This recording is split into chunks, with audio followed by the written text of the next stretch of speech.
Noong 2011, last week of February, umuwi ako ng bahay. Pating ko sa bahay, parang pagubad ko ng sapatos ko, parang may tinik yung paa ko. Sabi ko sa misis ko pag umaga, tingnan mo nga kung may tinik. Sabi niya sa akin, sabi niya, wala naman, pero parang may puti na kasing laki ng munggo. After 4 days, nagpit yung taas ng paa ko. Naglabas doon ng nana. Doon na nag-umpisa na unti-unti na nabubulok yung aking talampakan. 3 months, nabubulok na yung talampakan ko at nagmaga na yung paa ko hanggang sa aking hita. Tapos may fluid na tumatagas na mabaho yung amoy. At doon nag-umpisa na kinain ng uod yung paa ko, nagkaroon ng uod. Kinain ng langgam yung mga bulok ng paa ko. Ngayon, mga 6 na buwan ako naghiga, ko Diyos ko, kung kunin mo na ako, sabi ko, nakahandaan ako, huwag mo naman akong perapan. Dahil yung mga malalakas na pinreliever na tick ko, almost 30 minutes lang, yan na naman, 24 hours na nagkikirot yung paa ko. Ngayon, pag umaga, sabi ko, tanggalin mo lahat ng iniinom ko na mga gamot. At nakahandaan ako. Mga first week ng July, pumunta sa akin yung aking member na distributor ng Imglobal, Mrs. Manoxol, nagpapirma ng papeles. Dahil pati mata ko nung kaikling panahon, nag-blackout na rin. Hindi na ako kita. Ngayon sabi niya sa akin, Pres, bakit hindi ka mag-try ng produkto na Imglobal? Sabi niya yung C24/7. Sabi ko sa kanya, ano ba yan? Sabi niya, food supplement. Pag umaga, sabi ng misis ko, niya alis muna ako. Pagbalik niya, may dala siyang isang karton na 24/7. So sabi ko, ano ba klase mag-inom nito? Sabi niya, isang kapsula, araw-araw sa loob ng, parang 3 araw at ayon kung hindi ako magkamali. Sabi niya, 2 sa loob, sabi niya, ng 4 na araw. 4, sabi niya, sa loob ng 4 na araw at magbalik ka sa isa-isa. Nung maubos na yung isang box ko, nakapangutang ata si Mrs. ng isang box pa ulit. Tapos si Mrs. Maxwell naman bumalik sa bahay at sinabihan niya ko, Chris, litratuhan kita. Eko, bakit? Sabi niya, ilalapit kita sa niya kay Ma'am Sheila Sanawan, baka matulungan ka. So hindi ko na in-speak na tulungan ako dahil di ko naman kilala. Ikalawa, hindi naman ko membro ng Imglobal. Mga 4 days dumating yung supply na binigay sa akin, 3 24/7 na box, 3 pulidos, 3 rin na Restolite.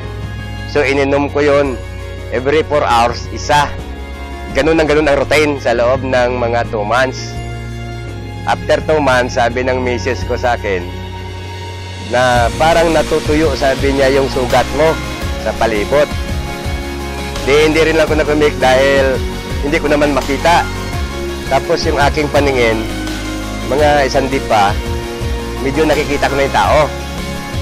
Ngayon, sa loob ng 2 buwan, sabi niya sa akin, gumagaling, sabi niya, nagkaroon ng laman na, sabi niya, yung paa at nakakita na ko.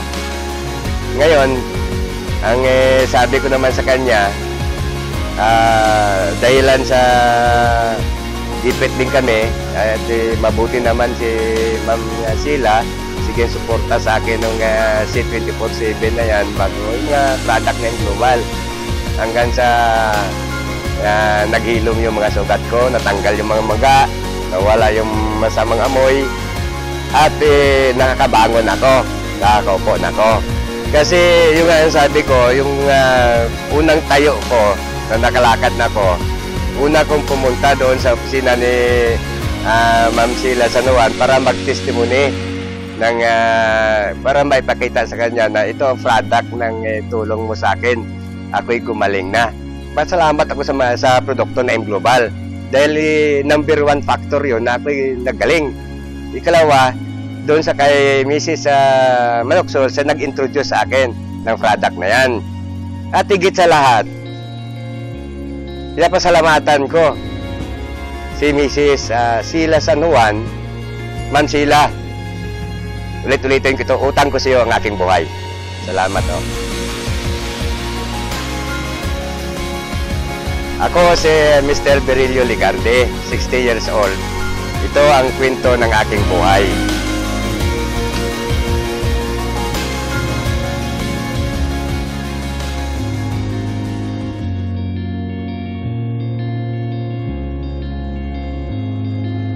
Ako po si Joylyn na Inciso.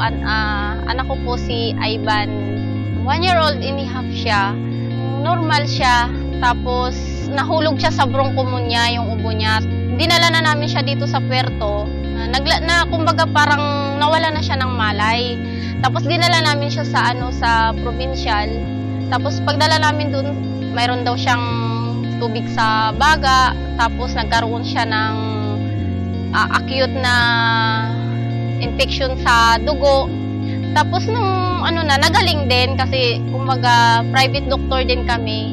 Tapos yung 1 month kami doon sa provincial.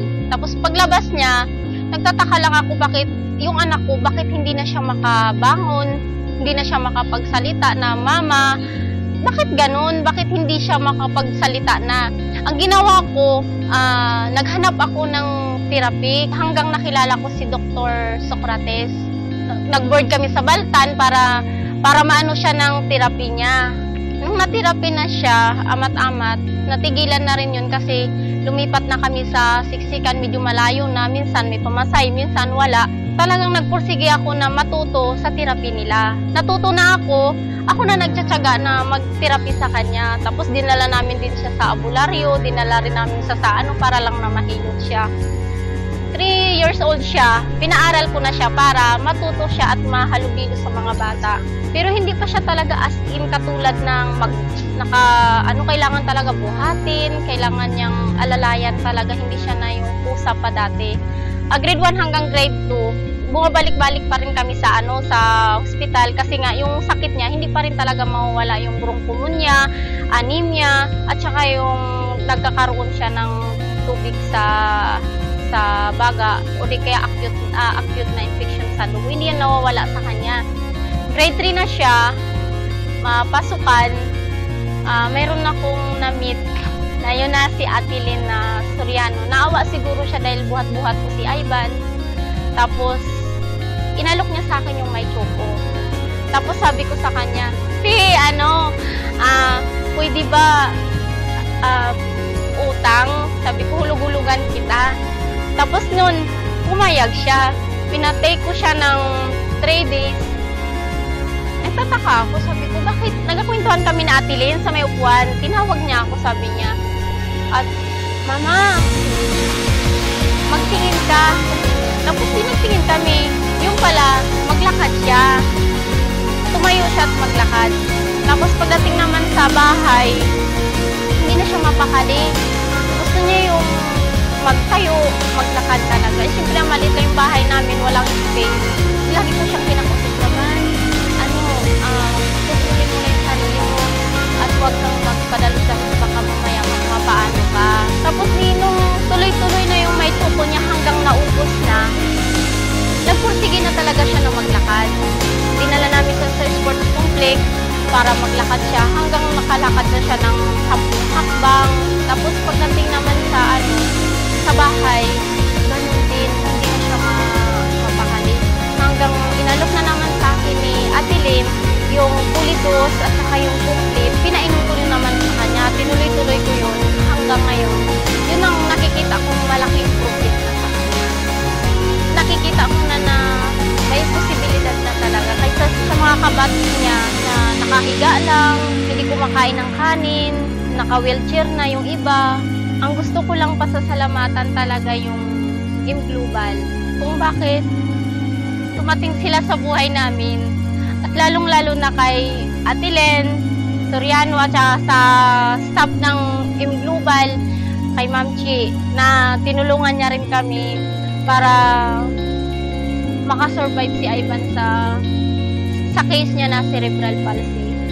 Sa tulong niyo po na kung hindi dahil sa M Global, hindi po bumangon yung anak ko at nagpursiging maglakad.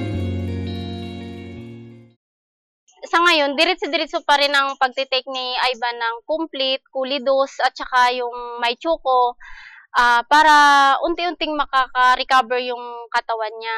Itutuloy-tuloy lang namin yung complete at saka yung ibang products na makakatulong sa kanya. Ako po si Joylyn Enciso, 30 years old. Ako po yung nanay ni Ivan Enciso.